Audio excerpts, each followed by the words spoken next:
Hello बच्चों। तो प्यारे बच्चों, क्लास 9th लेवल का जो बहुत वेरी फर्स्ट चैप्टर स्टार्ट किया था मैंने, orienting yourself the use of coordinates, उसकी एक्सरसाइज मैंने कॉन्सेप्ट भी लगा दिया बच्चों। उसके बाद एक्सरसाइज 1.1 भी डन हो चुकी है हमारी। अब इसमें क्या है कि जो हमारी नई एनसीईआरटी आई है, इसमें सबसे इंपॉर्टेंट पॉइंट मुझे दिखा, बहुत अच्छा लगा कि उसमें थिंक एंड रिफ्लेक्ट के क्वेश्चंस पड़े हुए हैं। थिंक एंड रिफ्लेक्ट के क्वेश्चन बहुत इंपॉर्टेंट लगे मुझे, तो मैंने उनको डिस्कस करने की कोशिश की कि बच्चों के लिए डिस्कस करो। ठीक है, तो चलिए स्टार्ट करता हूँ बच्चों। पहला क्वेश्चन है कि what is the X coordinate of a point on the Y axis. इसका मीनिंग क्या है कि सपोज दैट बच्चों, ध्यान देना, ये क्या कह रहा है कि what is the X coordinate of a point on the Y axis. Y axes, suppose that में बच्चों ये आपको सिस्टम मैंने कल समझाया था, कैसा, इस तरीके से, ये वाला। तो आपने कहा सर कार्टेशियन प्लेन बनाया था आपने, ये एक्स था, ये एक्स डैश था, और ये वाई था, ये वाई डैश था। एम आई राइट और रॉन्ग? तो बात समझ रहे हो बच्चों, ये हमारा ओरिजिन पॉइंट ओ था। अब ये कह रहा है कि अगर आपका what is the X coordinate, X coordinate बताइए, कर of a point on Y axis. अब वाई एक्सिस पे लाई कर रहा हो, तो बताओ बच्चों, अगर वाई एक्सिस पे कोई पॉइंट ऐसे मैंने आपको ऐसे बनाया, सपोज ये पॉइंट पी आपका वाई एक्सिस पे डिनोट कर रहा हूं। अब मैं आपसे पूछ रहा हूं कि what is the coordinate of point P, point P. तो सपोज दैट बच्चों, अगर यहां से यहां तक की डिस्टेंस कितनी आपका ए हो गई, सपोज दैट मैंने ए लेट कर ली, यहां से यहां तक का डिस्टेंस कितनी, ए। तो आप देखो जरा, मैं आपसे पूछूं what is the coordinate of point P, तो आप क्या कहोगे बच्चों, 0, अब इसने पूछा क्या है कि what is the X coordinate, तो बताओ कितना होगा, 0।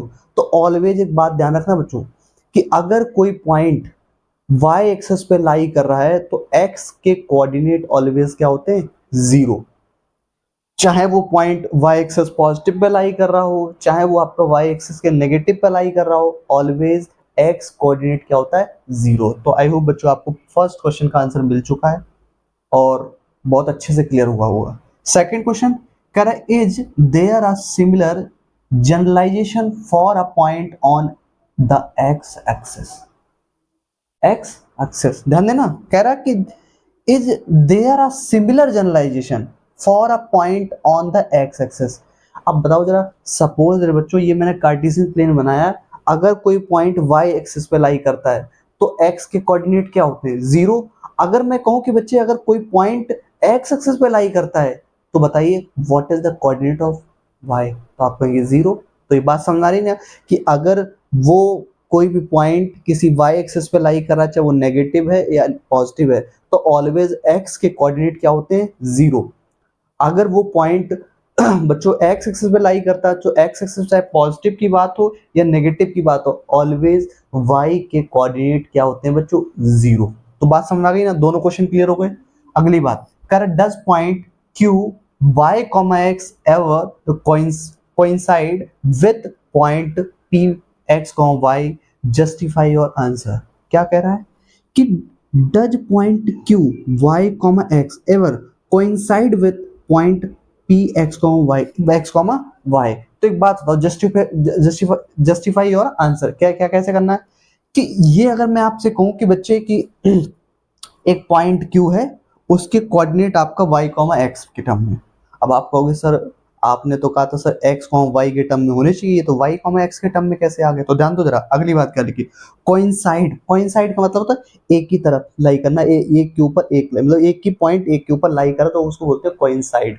जैसे सपोज दैट मैं कहूँ ये पॉइंट है एक पॉइंट, और इसी पे पॉइंट एक और आ जाए, तभी तो कोइंसाइड बोलेंगे।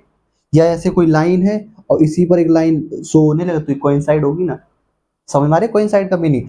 अब ये देखो जरा बच्चों, ये जब ये कंडीशन ऐसी आपका सेटिस्फाई कर सकती है जब मैं कहूं कि दोनों x और y के कोऑर्डिनेट, जैसे मैं कहूं y के कोऑर्डिनेट, x का कोऑर्डिनेट 1,1, 2,2, 3,3, 4,4, -4,-4, -5,-5, इस टाइप का होगा, तब हम कह देंगे बच्चे कि ये बात एकदम सही होगी कि coordinate of q and coordinate of p दोनों कोइंसाइड होंगे।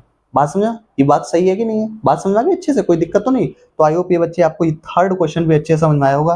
क्वेश्चन नंबर 4 कह रहा है कि if x does not equal to y then x, y does not equal to y, x and x, y equals to y, x if and only if x equals to y is this claim true। बिल्कुल सही बात है बच्चों कि अगर x और y equal हैं तो it does not equal to है, sorry, x, y does not equal to, तो सिंपल सी बात है x, y के जो कोऑर्डिनेट होंगे वो y, x के कोऑर्डिनेट के इक्वल नहीं होंगे कभी, ठीक है। अगर वो कह रहा है कि x, y के कोऑर्डिनेट इक्वल है y, x के, तो सिंपल सी बात है इफ एंड ओनली इफ कब होंगे, x इक्वल होगा y के। जब x और y दोनों इक्वल होंगे तभी ये पॉसिबिलिटी बन सकती है कि x, y और या y, x के जो कोऑर्डिनेट है वो दोनों एक दूसरे के इक्वल होंगे। तो प्यारे बच्चों, ये हमारे थिंक एंड रिफ्लेक्ट के क्वेश्चंस थे। ऐसे ही एक्सरसाइज में जितनी भी थिंक एंड रिफ्लेक्ट के क्वेश्चंस आते रहेंगे वो सॉल्यूशन कराता रहूंगा। तो प्यारे बच्चों, जो आपका ये देखो थिंक एंड रिफ्लेक्ट के इसमें 2 टाइप के क्वेश्चन है। इससे ऊपर भी जो एक्सरसाइज जो मैंने ये 1 से लेकर 4 तक कराए हैं, 1, 2 2 क्वेश्चन और थिंक एंड रिफ्लेक्ट के हैं। वो क्वेश्चन कैसे हैं बच्चों, आप अपने स्कूल में, आप अपने घर को देखेंगे और उस बेसिस पे डोर या उससे रिलेटेड जो भी आपका उन्होंने पूछा है उसका आंसर दे सकते हैं। ठीक है प्यारे बच्चों, तो आई होप बच्चों ये जो मैंने आपको थिंक एंड रिफ्लेक्ट के क्वेश्चंस जो कराए हैं वो आई होप आपको बहुत अच्छे से क्लियर हुए होंगे बच्चों। ठीक है, तो बच्चों ध्यान रखना, इसी टाइप के हम लोग आपका सॉल्यूशन करते रहेंगे कंटिन्यूअसली।